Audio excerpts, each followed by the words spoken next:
Так, десь треба. А ти сільської пасуючи, де ти Іде.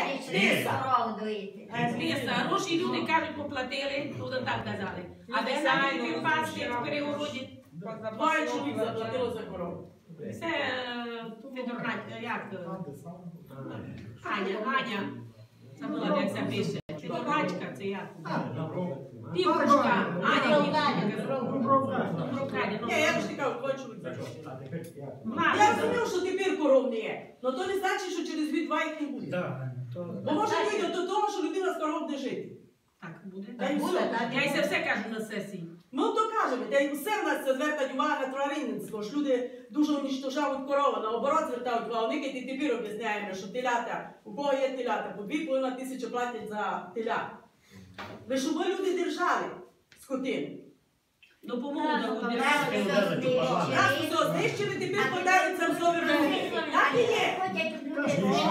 Як вам саме великою була ошибка нашої держави, Або були телята, написала заяву, та лежала йому купити. Так, ви що? Були такі, що не надо.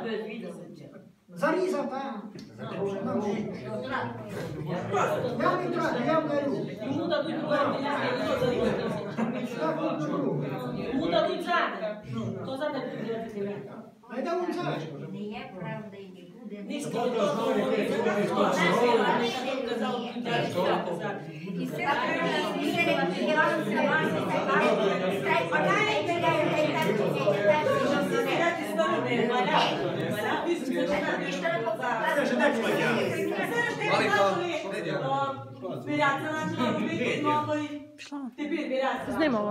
з ними говорила, що яка то процедура робити. Єдна варіація почала робити, та й мадярське село, хто має гроші.